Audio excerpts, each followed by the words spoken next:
Well, we're here at a very posh hotel in Mayfair, Are, Camilla. for a Reform press conference where Nigel Farage has basically said he's going to take the fight directly to Labour and the latest Conservative to jump ship, Dame Andrea Jenkyns, so a Tory minister, basically saying she thinks the Conservatives are failing and that reform is the answer. Nigel Farage is making the argument that this is a seismic moment in politics. The failures of Labour mean that he could be the next Prime Minister. So we speak to him about that, and we also speak to Zia Yusuf, arguably the most intriguing member of the Reform family. He's the British Muslim multi-millionaire who's ploughed quite a lot of his own money into professionalising this operation, and we ask him whether they truly have a chance of winning the next general election. Welcome to the Daily Tea with me, Kamal Ahmed. And me, Camilla Tominey. Well, we're here at the Reform Fest, Kamal. I know you're amongst your people, as am I. 100%. And actually, when they announced that they were having this press conference, we sort of thought, well, it's because the immigration figures are coming out, and obviously that's a good platform for Farage to attack both the Tories and Labour. There has been a big announcement today because they've secured a defection. Okay, she's no longer still a Tory MP, but Dame Andrea Jenkyns, very much central to the Brexit movement, a Conservative all her life. They've landed that scalp. She's been unveiled today, and we'll be speaking to her a little later on the Daily Tea. She's going to be standing for the mayoral contest in Lincolnshire next May in the local elections.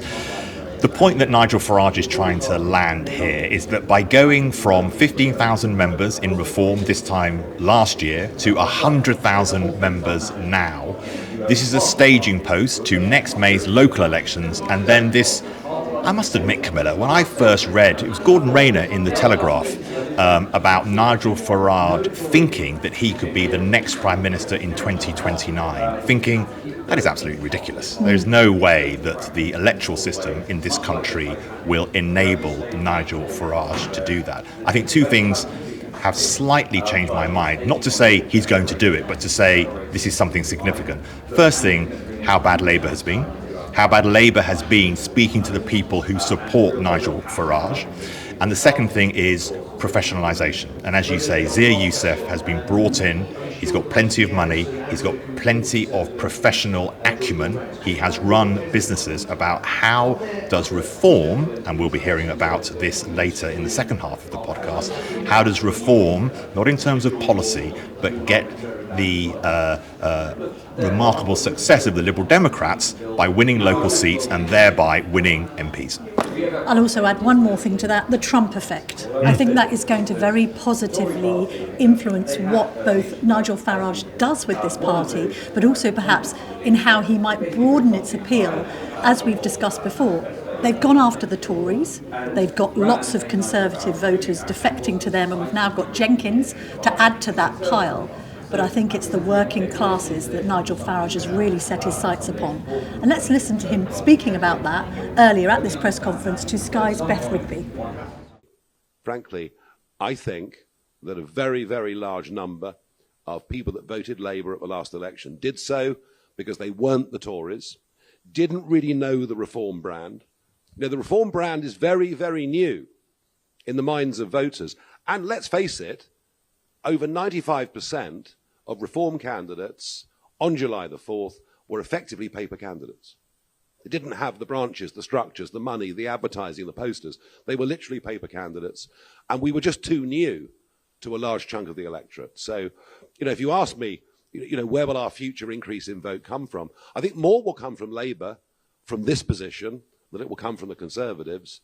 But, I think you're seeing a realigning of how voters view the old left-right spectrum. So Camilla, we've been doing a bit of research into the public's opinions of Nigel Farage. He was always seen, really, wasn't he, as a toxic figure that actually so many people could simply not stomach some of the arguments he made, that they would never vote for him. Well, the polls are starting to show that the public's attitude to Nigel Farage is changing. I think it was really important at the Reform conference that Nigel Farage said directly in his speech, this is not a party for bigots and racists. That was actually quite a big signal to a lot of people in the UK that he wanted to change the tone of the party.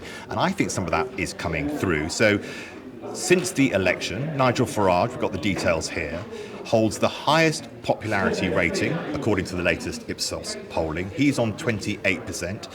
Starmer is on 23%. Kemi Badenoch is on 21%, which is tied with Ed Davey. Now, you might say, well, they're all very close, all within a point of each other. But that polling taken 2-3 years ago, Farage would have been miles behind any of the mainstream leaders. And you were mentioning this, Camilla, when we were chatting about it before the podcast. Andy Peters, when he quizzed Keir Starmer about on ITV, was it good this morning? It was on this morning, yeah.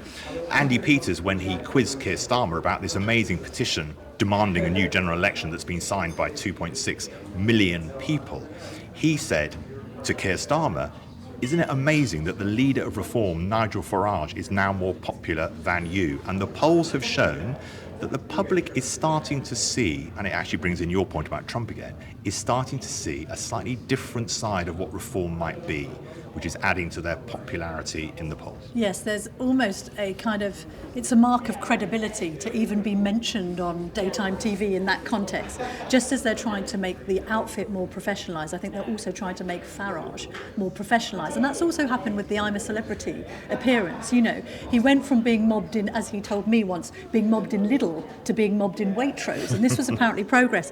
Also, just when it comes to drilling into some of the numbers, we've got them on a 14% vote share after the general election. That seems to have gone up now to 19%.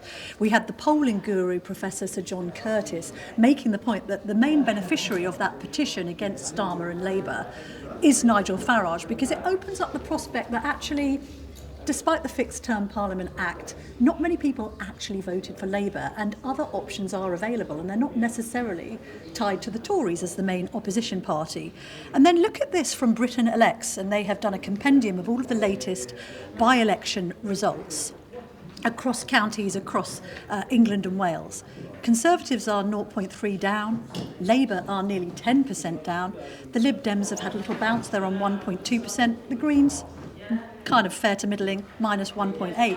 The Reform Party, up 11%.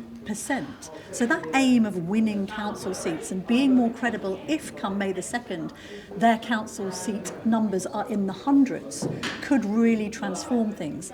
And in fact, Mr. Farage spoke to that when I questioned him as to whether it was credible, this idea of Nigel Farage as the next Prime Minister. Hi, Nigel.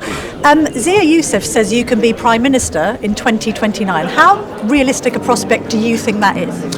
Britain will never leave the European Union. You're completely wasting your time, Nigel. You've absolutely wasted a good career, broken up your family, ruined your life. Thank you. Well, what does that mean? You can be Prime Minister in 2029? Anything's possible. OK, and that's your aim. Come and ask me on the 2nd of May whether we cleared the first hurdle. We have to clear. There are big hurdles between now and then, and we have to clear them and clear them well. Massively build the sense of the organisation, its footprint in local government, and all the rest of it. Look, you know, you might say it's not probable, but it's certainly possible. Okay. We've been clear for a while, Camilla, that both the Labour and the Conservatives, reform are going to be a problem. And I think one of the biggest talking points and trends over the next 4 to 5 years before the next election is how do the two established parties react to reform. Now, we've seen some evidence of how the Conservatives are going to try and react to reform. Yesterday, just ahead of these immigration numbers, which show these unbelievably high figures, 900,000 in 2023, possibly falling to 700, just over 700,000 this year, but still at numbers where many members of the public, many voters would say that's just too high and not in control. So the day before these numbers came out, with the Conservatives having the knowledge that reform are going to come out today and say some stuff, Kemi Badenoch and Chris Philp, the shadow Home Secretary, came out yesterday to try and say, we understand on immigration that we failed, and this is what we're going to do. So we need a new approach. We will not accept the claim that we can only deliver growth by accepting mass migration. We need a new approach which will mean that young people can build their lives in a country which does not have these pressures on housing and public services. And a new approach that starts by asking why government doesn't seem to be able to deliver that. The answer is because the system is broken. And until you accept that, any politician, all politicians are doomed to fail. We have to get the diagnosis right. So, we will review every policy, treaty, and part of our legal framework, including the ECHR and the Human Rights Act. And in designing our detailed policies, we will put the following elements at the core. A strict numerical cap, with visas only for those who will make a substantial and clear overall contribution. A fully transparent approach, publishing all the data so that for the first time, everyone can see the real costs and benefits of different types of migration. A reconsidered approach to citizenship and settlement, making the path to a British passport a privilege to be earned, not an automatic right. Zero tolerance for foreign criminals remaining in the UK. And, of course, an effective deterrent for illegal migration. Overall, our plans will look at all immigration routes, family, study, asylum and work, and at all ways people can enter the UK. We will look at the access of migrants and any dependents to welfare and public services. And we will need to improve the data and economic modelling that decision makers rely on. We talked about credibility earlier, Kamal, and the point is that the Tories are no longer credible on this issue. It doesn't matter how many times they try to say it. As Farage has capitalised on in this press conference, everyone's going to blame you for these numbers because it did happen under 14 years of Tory rule. So that's going to be very difficult for him. I also think it's interesting his rhetoric around trying to appeal to the working classes. You know, to be fair to her, Badenoch as yet is untried and tested when it comes to how she might appeal to red wallers. But what Farage can capitalise on is Starmer's complete inability to connect with so-called white van man. I mean, he has had issues in the past. I remember once speaking to John Mann, the former MP for Bassett Law, very red wallish seat, very Brexiteering, up in Yorkshire. And he made the point that of all of the visiting senior Labour politicians that ever came to the working man's club that he used to hold court in Bassett Law, Keir Starmer was the least popular. First of all, because he didn't bother wearing a tie. Apparently this enraged his constituents. And second of all, because they all thought he was a, quote, brill-creamed spiv.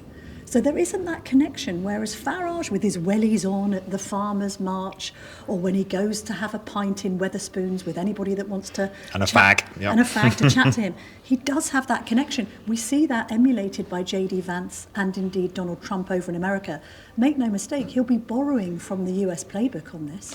Absolutely, and we discussed last week in the podcast when John Prescott died that Labour has lost a lot of those types of figures that could speak honestly to what you might describe now as white van man. That idea of people who go out in the morning, work hard, come back in the evening, and they want to look after their family. And the lack of that in the present Labour government is a real problem. Angela Rayner doesn't quite fit that mould. And if you think about the older right of Labour, like John Prescott, like John Reid, people like that who could speak, that's where Keir Starmer is lacking. And he needs to think about how he can change that narrative for Labour. What has Keir Starmer done so far, which has led to these huge drops in popularity?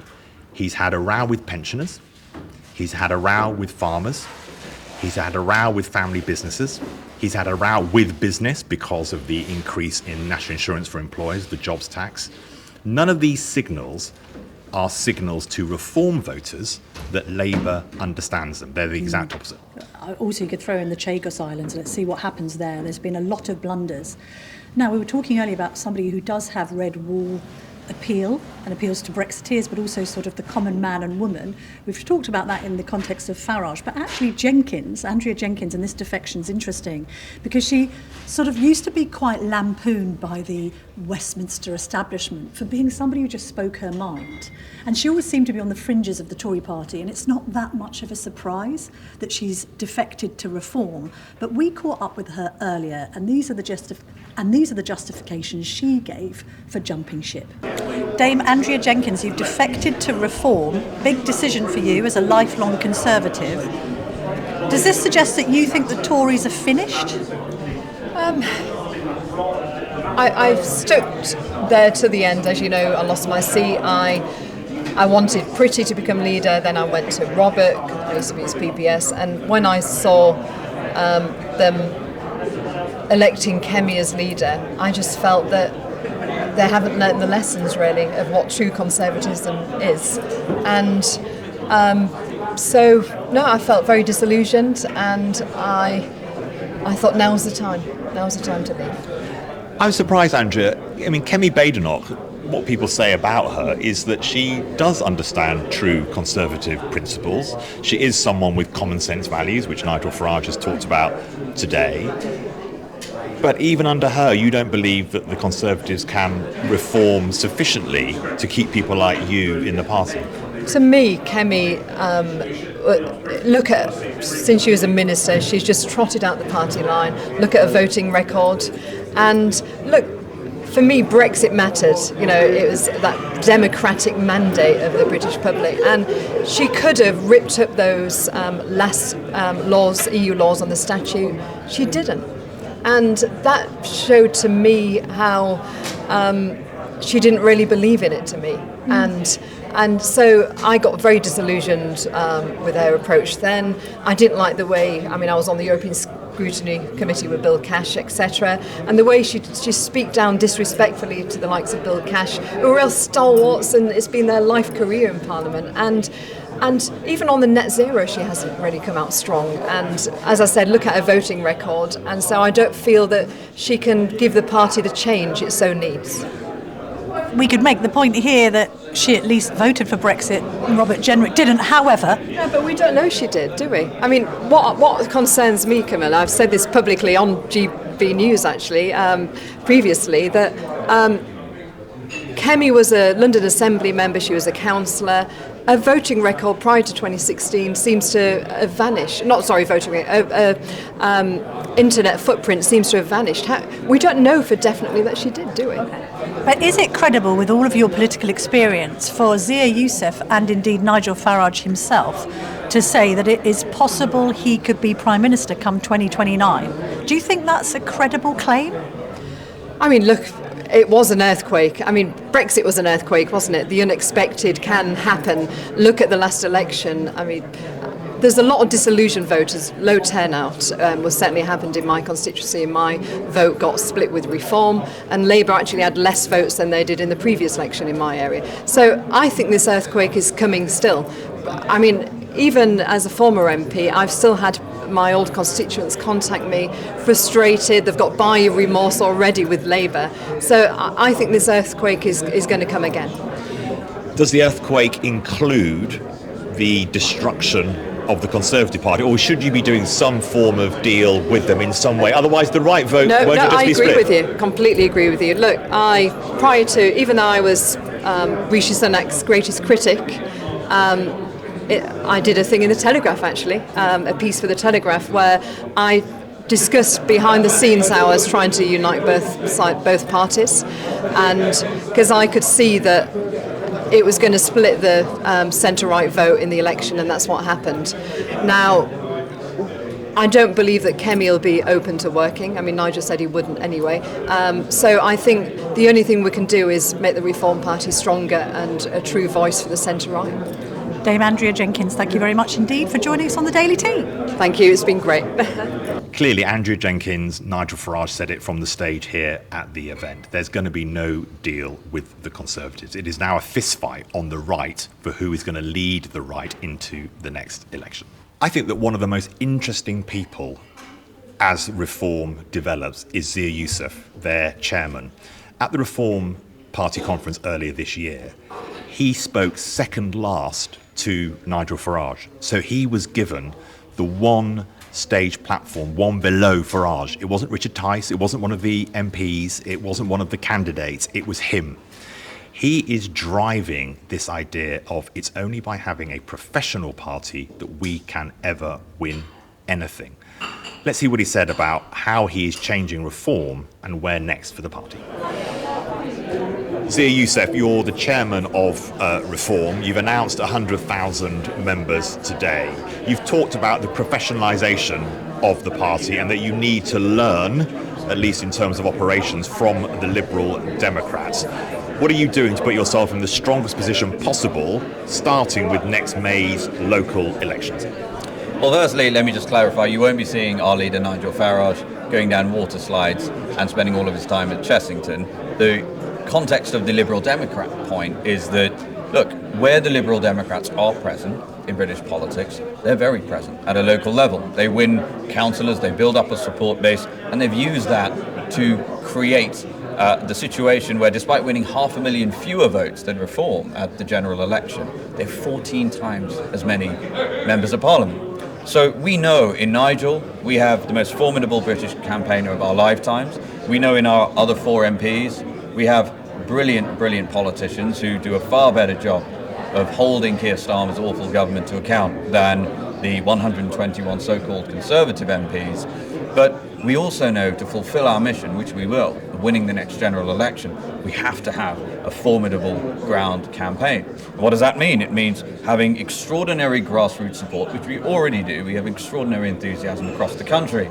But it also means giving them the systems, giving them the technology, giving them the processes, so that they can get out there, put leaflets through doors, knock on doors, get our message out there, build up a groundswell of local candidates at the council level who build up a local reputation, and then once they get elected, which they will, starting in May next year, and already happening in by-elections, interestingly, across the country, once they do that, then they start delivering for their constituents with the common sense Reform way of doing politics. If we do that, then this party is going to assemble more elected officials over the next 5 years than any party has done in that time frame in British politics.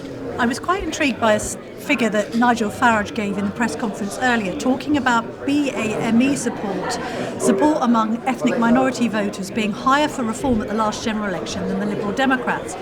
As a British Muslim, obviously you've added some diversity to the Reform offer, but we have got 5 MPs who are, you could argue, male, pale and stale perhaps. The party's perhaps still got a woman problem. There aren't that many women involved in the senior echelons.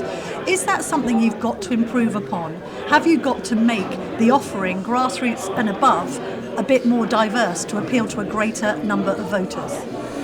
Camilla, firstly, we would never use the words pale, male and stale. And the last time I saw those words used incidentally was the Member of Parliament for Braintree, Mr. James Cleverly. Those are the sorts of words that Tory former ministers use. We don't care about diversity. We care about British values. We care about upholding them and celebrating them. You'll see up there on behind the podium, you'll see family, community and country. And our message is, regardless of your immutable characteristics, if you believe in those values, you believe in your country, you're optimistic about the future, you're clear-eyed about the challenges the country faces, then please come and join us, because this is the fastest growing movement in the country in terms of politics. We have so much support at the Gen Z level, as Nigel said. He's got over 1 million TikTok followers. Half of those are under 25. We also have people who are middle-aged. We also have people who are pensioners. And that's an awesome groundswell in terms of demographics for our party. But listen, we don't care about diversity. If we keep doing what we're doing, then what we're going to find is just naturally people from all sorts of different backgrounds are going to be attracted to this movement. Just like me, just like Andrea. And I want to be really clear about this. We're sitting here in November 2024. We are just getting started. It's why I emphasise momentum and trajectory are far more important than absolute position. A year ago, this party had 15,000 members and was polling at 8%. Today, we're polling at 20%. We have 100,000 members. And as I said up on the stage, one doesn't need to be a Nobel Prize-winning mathematician to be able to extrapolate trends and see where the momentum is. So if we keep doing that, we're going to continue to attract support. We will never compromise our values. Actually, focusing on diversity in many ways, frankly, Camilla, has been the downfall of this country. This obsession with what colour you are, your preference. We're not interested in any of that. We're going to stick to our values. We're going to continue to propagate the message that if you believe in British values, if you believe in this country, you believe that actually the government of the United Kingdom, their primary job is to look out for the interests of citizens of the United Kingdom. This is now, as Nigel said, heretical inside the House of Commons, outside of our Reform 5 MPs. So that's our position on that. Zia, you and I come from immigrant backgrounds. What has immigration given the United Kingdom? We hear a lot from Reform about the problems that immigration brings to the UK, but My father was a first-generation immigrant to this country. Your family, immigrants to this country. Haven't immigrants given a huge amount to this country? Absolutely. They absolutely haven't. Look, when I gave my first speech in politics, it was at the Rally for Reform during the general election campaign at an extraordinary event at the Birmingham NEC. And I opened my speech by saying, look, my parents came here in the early 1980s. And much like your parents, I'm extraordinarily proud of what they've done.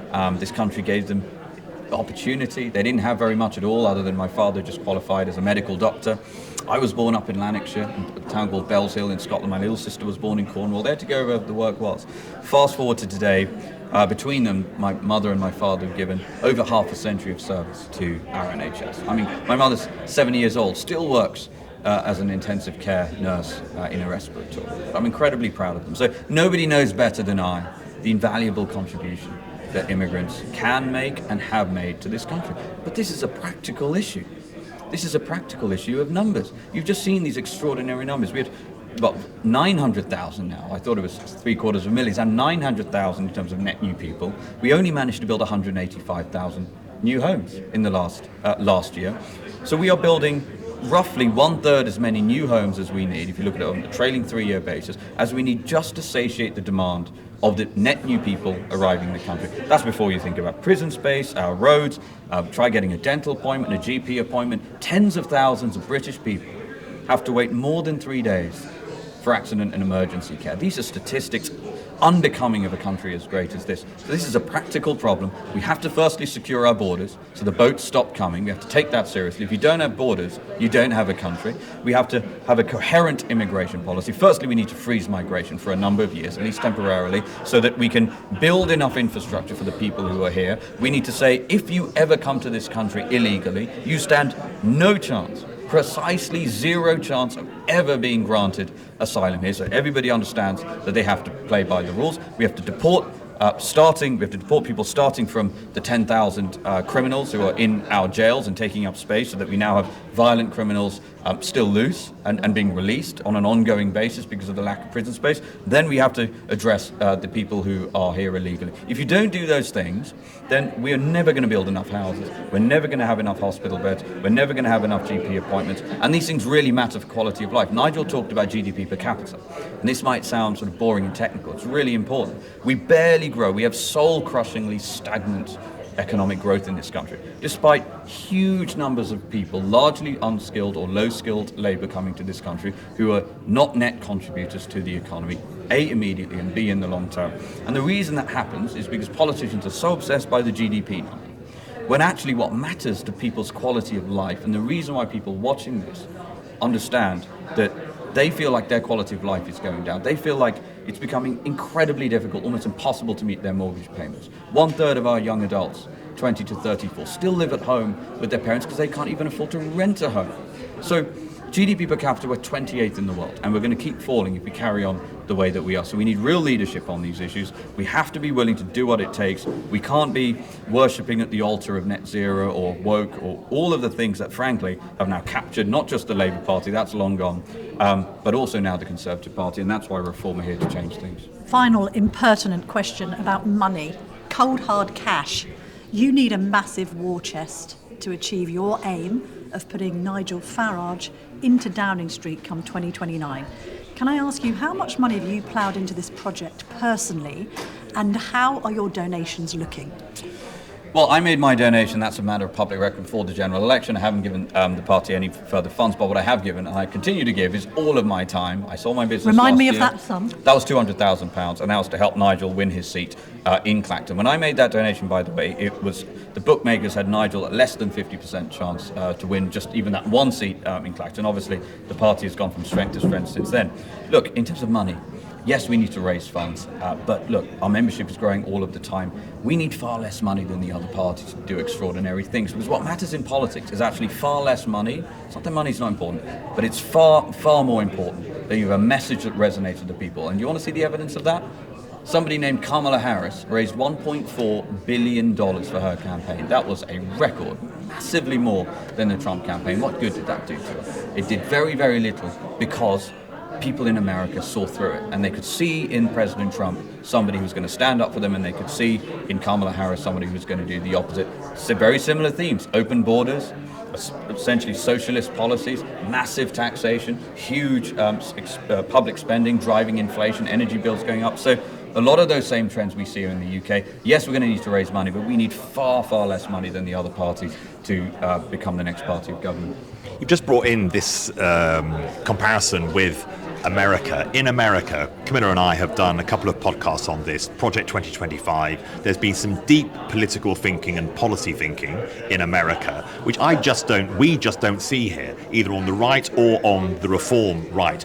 Who is your equivalent of the Heritage Foundation? The real thinkers, the people who are going to put together a set of policy proposals that go a lot further than we need to bring down immigration?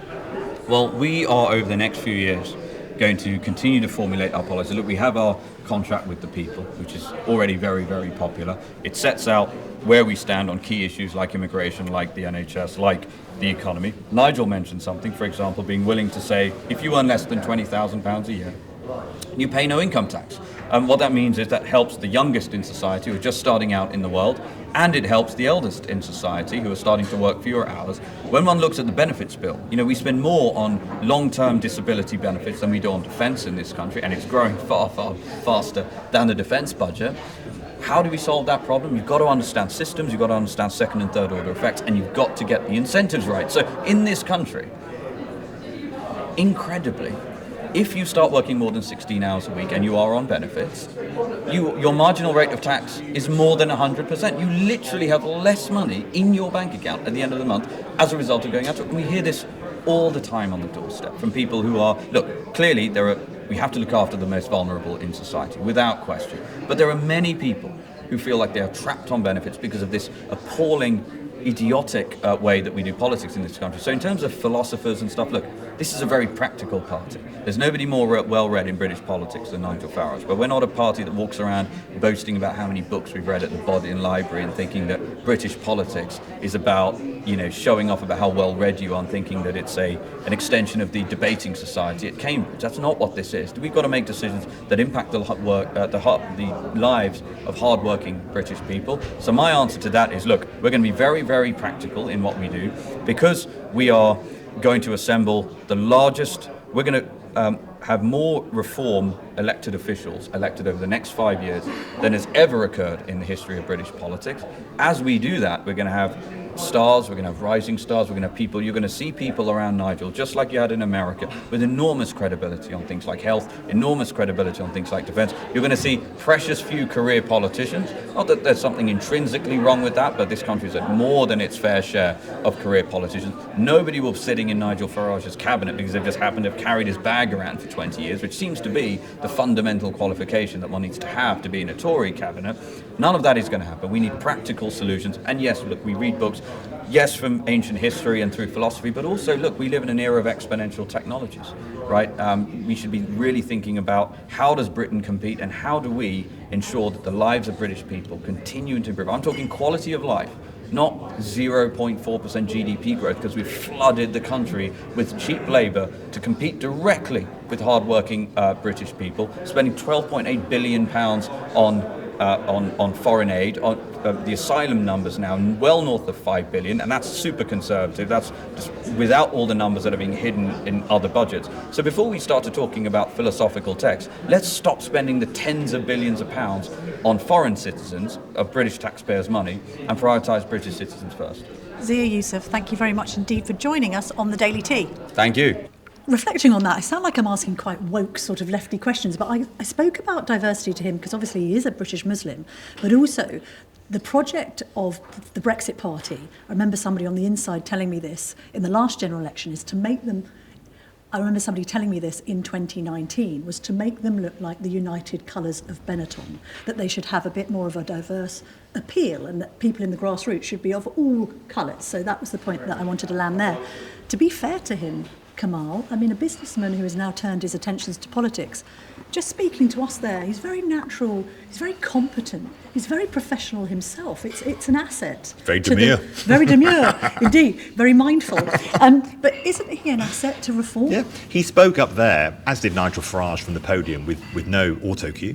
And he has a natural affinity and the way he speaks. And I was really interested in his response, which was, they don't do diversity. If we have the right arguments, a diverse group of people will join us, but not because we do diversity. And I think a lot of the public want to hear that. One thing that still makes me really uncomfortable is the very anti-immigration rhetoric. I know they're talking about numbers, and that has absolutely got to be controlled. But I think they need to think, Nigel Farage and Zia Yusuf, and this is why I asked the question, to ensure that what they're saying is control the numbers, but golly, immigrants have done a good thing for this country. And I think he got there, and I would just like to hear if Farage is serious about, to your point, giving this slightly broader sense of a coalition of people who can comfortably think I'm under the reform banner. I think that's one area for them to think about. Do you mean that you'd rather hear anti-immigration rhetoric as opposed to anti-immigrant rhetoric? It's a numbers thing. I think the numbers thing is the issue. I would just like Nigel to add in, it's an add, not an either, add in something which is about what immigration has done for this country, as well as we need to control the numbers. And I think that's where Zia Yusuf is so important, because his answer is obviously very authentic and genuine given his immigrant background. Well, we better get out because they're clearing up behind us now. We can hear the tape. We keep on being asked, when are you finishing? We're leaving now. We're leaving this Mayfair hotel. Lots to come on Friday's podcast, because as well as speaking to Jacob Rees-Mogg about, among other things, becoming a reality star and etiquette, we've also got the big assisted dying vote on Friday. We'll be back tomorrow, 5 p.m.